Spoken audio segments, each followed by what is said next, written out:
York Harbor, March 26, 1963. At the invitation of President John F. Kennedy, His Majesty King Hassan II of Morocco is making his first state visit to the United States of America. He receives a special welcome.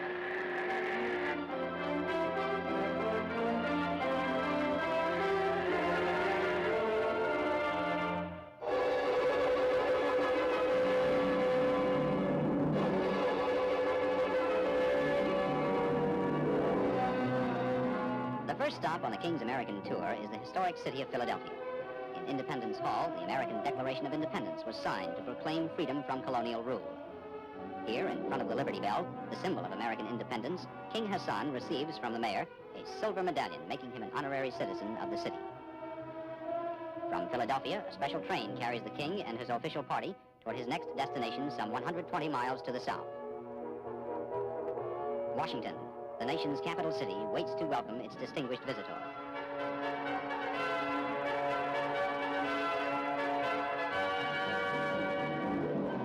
At Union Station, President and Mrs. John F. Kennedy arrive and join high government officials and members of the diplomatic corps to greet the King.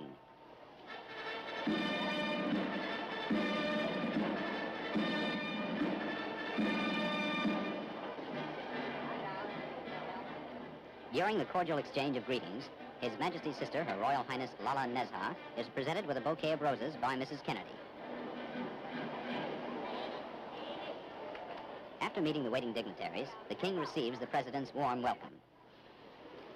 Your Majesty, it is a high honor to welcome you once again to the United States, and I am confident that your visit here on this occasion will be as fruitful and as beneficial to both of our countries as a visit of your illustrious father with my predecessor, President Eisenhower, several years ago. Though a wide ocean separates our two countries, they have been bound together throughout our history. Your country was the first to recognize the United States in the most difficult days of our revolution. Our first president, President Washington, sent our Constitution to your country in 1789. And from that day to the present, the ties have been intimate in war and in peace.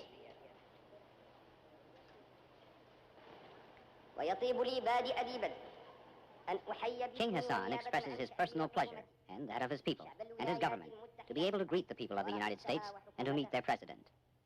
He also mentions the affection and admiration which Moroccans feel for Americans and says he hopes to consolidate the friendship which has existed between the two countries since the dawn of American independence. منذ الفجر الباكر لاستقلال الولايات المتحدة.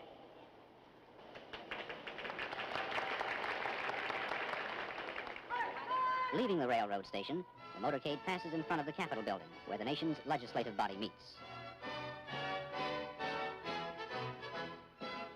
Waving to the crowds, the King of Morocco and the President of the United States ride slowly through the city. They pass the President's official residence, the White House, and continue on to the President's guest mansion for distinguished visitors, which is to be King Hassan's residence during his stay in Washington.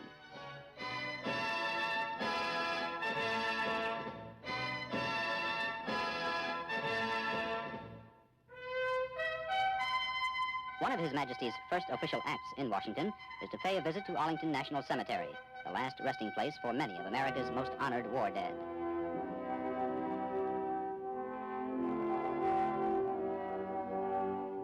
Here at the Tomb of the Unknowns, a memorial to the nameless young Americans who have fallen in the cause of freedom, King Hassan pays his respects.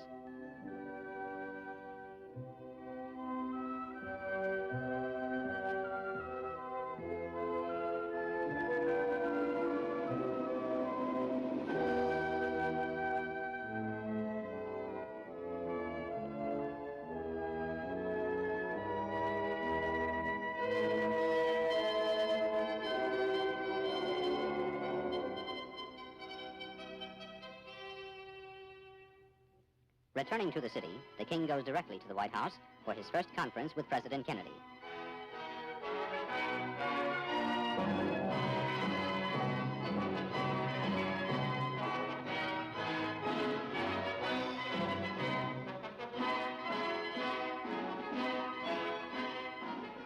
Participating in the talks with the President are Secretary of State Dean Rusk and Assistant Secretary for African Affairs G. Menon Williams.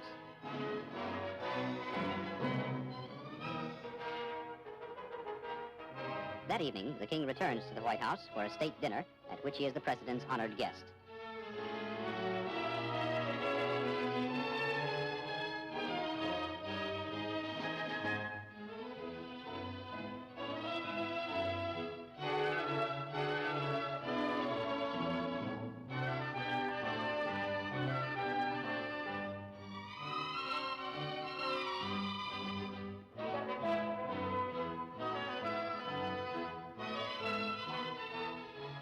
The next day at the Moroccan embassy, King Hassan is host at a luncheon for the American president. The Moroccan ambassador to the United States, Ali Benjaloun, joins the king in greeting Mr. Kennedy.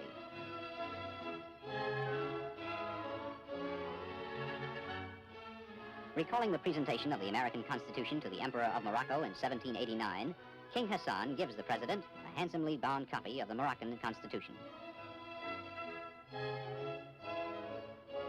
That night, King Hassan is host at a reception for the Washington Diplomatic Corps.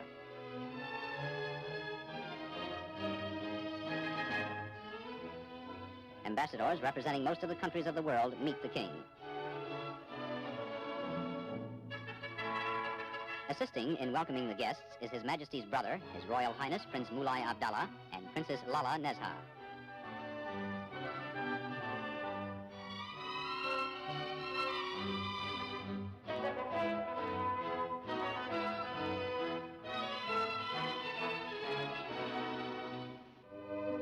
The next day, His Majesty visits the Islamic Center, one of Washington's outstanding landmarks. This center serves not only as a place of worship, but also as an institution of learning for those studying Islamic culture. Greeted by the director of the center, Dr. Abdel Halim El Nagar, King Hassan is ushered inside to sign the register for distinguished visitors.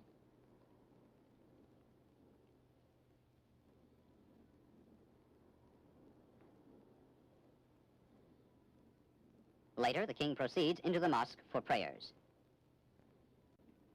This mosque was built and is maintained by the contributions of 15 Muslim countries.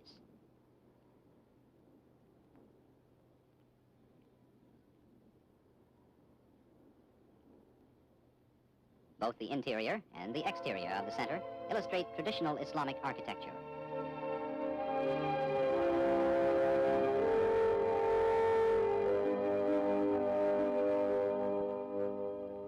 From the Islamic Center, King Hassan is driven along Massachusetts Avenue, where the embassies of many nations are located.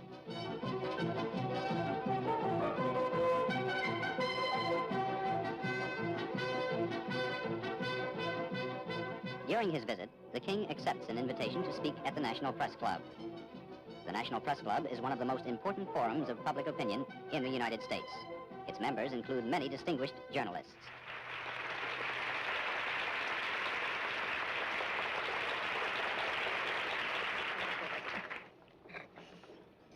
Messieurs, c'est pour moi un grand privilège.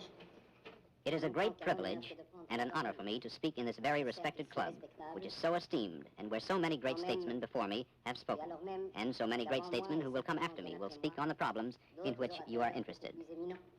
Beaucoup plus avertis des choses internationales et de la chose publique viendront certainement ou sont venus vous faire des exposés sur les problèmes qui vous intéressent. My father before me came here proud and with a quiet conscience because he knew he was coming into the citadel of freedom and democracy. Why, really, is there so much friendship, so much sympathy, so much common feelings between two countries separated by an ocean, separated by language, separated even by the history of their civilizations? I believe that the answer to this question is the heroism of your own fight for generations and of the fight also of my own people for generations toward the same goal, toward the same ideal, the love of liberty. A mené durant des générations, à savoir qu'un but sacré et unique nous unit, l'amour de la liberté.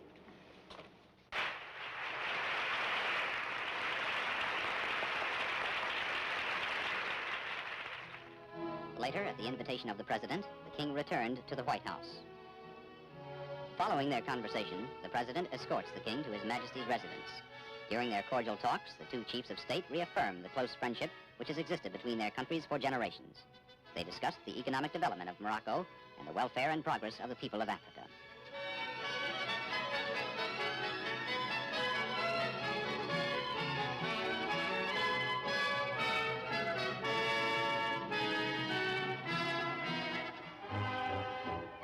Like his father's tour in 1957, King Hassan's visit to America ends in New York City. Here, the king is accorded the traditional welcome for distinguished visitors, a parade up Broadway.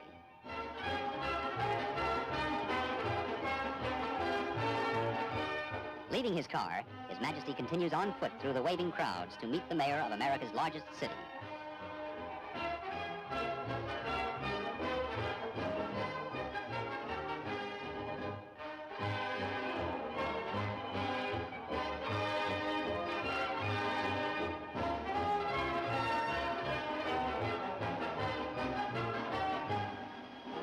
From City Hall, the king is escorted to his official residence in the city.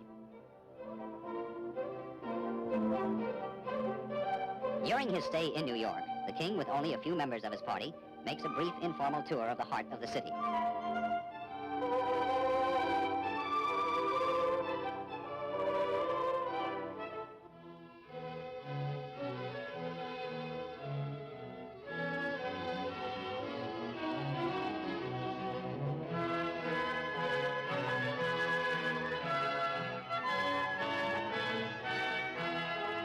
Later, the king pays an official visit to the headquarters of the United Nations.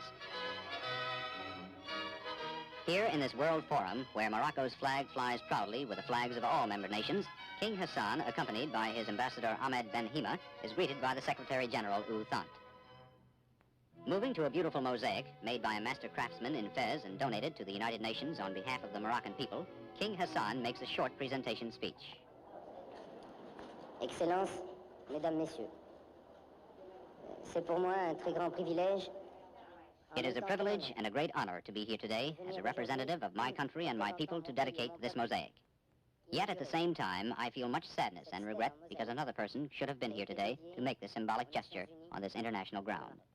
I am thinking, of course, of my lamented father, His Majesty King Mohammed V. Et de regret, car c'eût été une autre personne qui aurait dû aujourd'hui accomplir ce geste symbolique.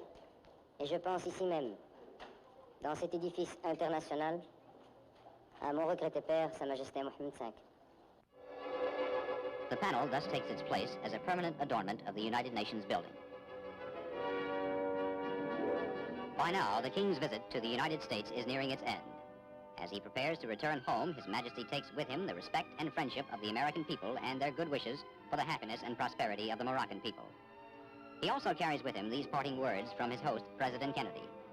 I hope that what you have seen of us here will convey to you the sincerity and goodwill of the people of the United States toward you